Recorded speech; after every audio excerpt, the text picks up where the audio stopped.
It's Tom Chapman from Barber Portal, here with Conor Taafe. I just want to ask a couple of questions today. What sort of thing are you up to at the moment?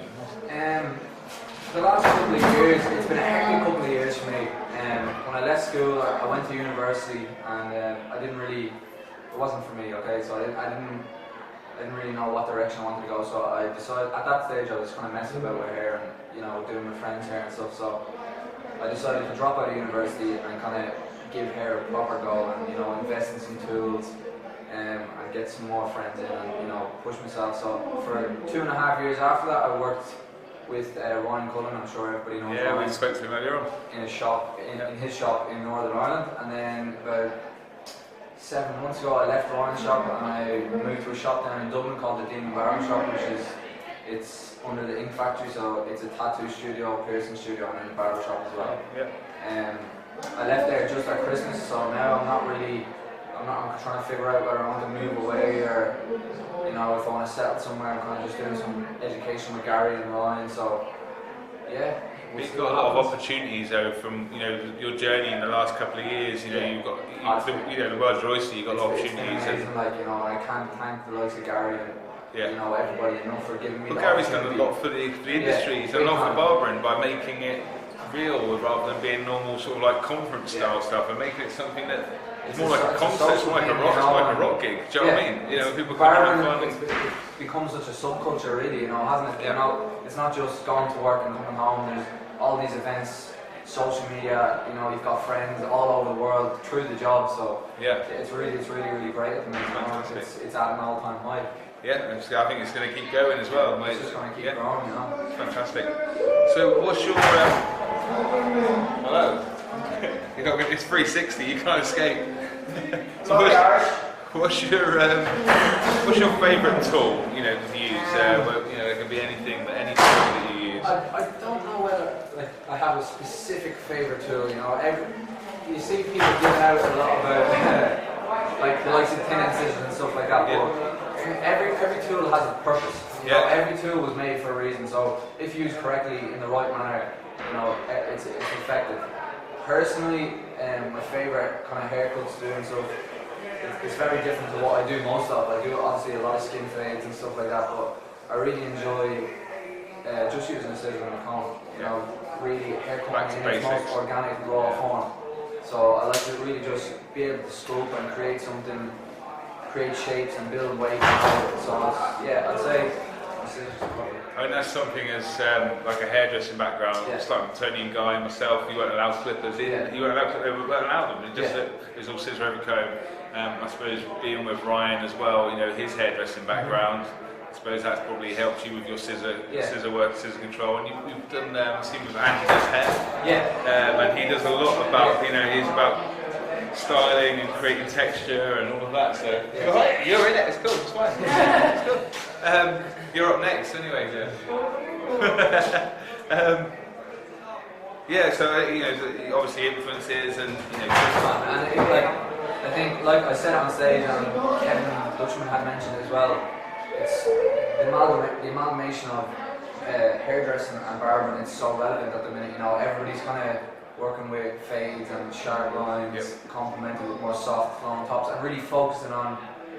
For me, and I say it in my education a lot as well, is traditionally men's hair is kind of all uniformly blended all over the place. Whereas now for me, it's more about creating shapes and building weight, retaining weight as opposed to removing weight just to blend. It's something I said. Don't blame you.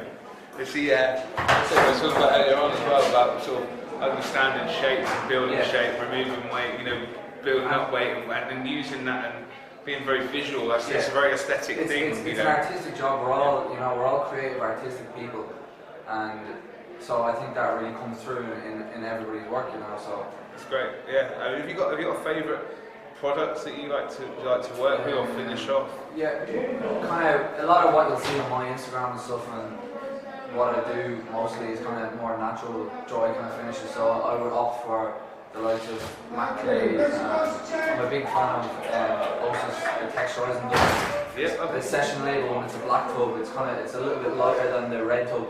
But yeah, and my clients go crazy for it as well. That kind of, you know, at the end when I'm kind of talking them through styling and stuff and using the dust, and if it's someone that has never used the dust before, it gives them a little like wow moment. I didn't know, you know, my hair could have product in it but not look like it has product in it. You know what I mean? So I think that's another thing as well, educating your clients as well with the products, and so they can take that home and they can create that look, because for the 2, 3, 4 weeks they're not with you, you want a haircut look as good as possible. If you give, to push less in.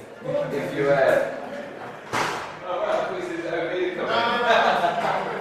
if you give somebody a haircut, the haircut lasts until the next haircut.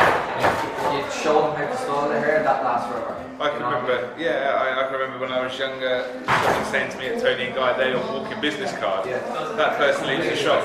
You know, they walk business cards. Bobby Dazzler. And so it's really important to educate them to go out and it's 360. We'll see you wherever you go. Unless you're under here, you're in view. Mind blown. Last little question is: have you got any advice for anybody out there, any barbers or just anybody out there?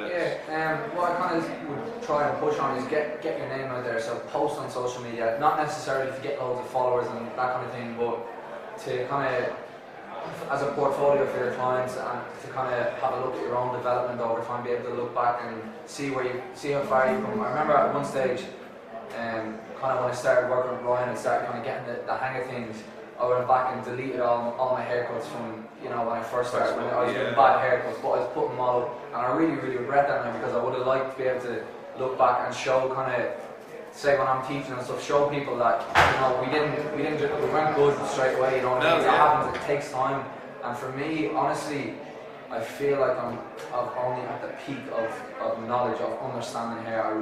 It's the tip of the iceberg for me, and there's so much more for me to learn, and it's a lifetime of learning, you know. I can't wait, you know, to learn for the rest of my life. It's always about progression. Never stop learning, and once you stop learning, always moving forward, you know, always setting goals. No matter how big your little goals, Kevin Richmond inside the place. Sorry. Which way's the camera face? 360. Oh, hello. Hi mom, hi dad. Well, yeah, so I'm so sorry. Always setting little goals for yourself. You know, whether it just be with little, you know, when you hear goals, you think, oh, like the goal for having my own shop or being an international educator, but it's important to have little goals in between that, you know, to keep yourself moving forward, constant growing and progressing. Fantastic. Nice one, Sam. Thank you very much. Thanks for having me, Rob. Thanks for having me on the show.